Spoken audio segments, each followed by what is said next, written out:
Panalangin para sa pamilya. Amang Diyos na mapagmahal, maraming salamat po sa biyaya ng aming pamilya. Kayo po ang dahilan kung bakit kami buo at kayo ang sentro ng aming pagmamahalan. Panginoon, patatagin niyo nga po ang aming samahan.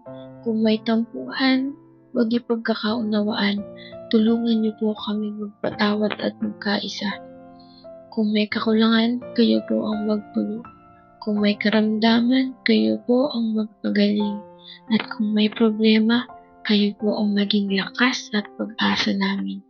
Turuan niyo po kami magmahal ng tapat, magtiwala sa inyo sa lahat ng bagay, at magpasalamat sa bawat araw na kami ay magkakasama.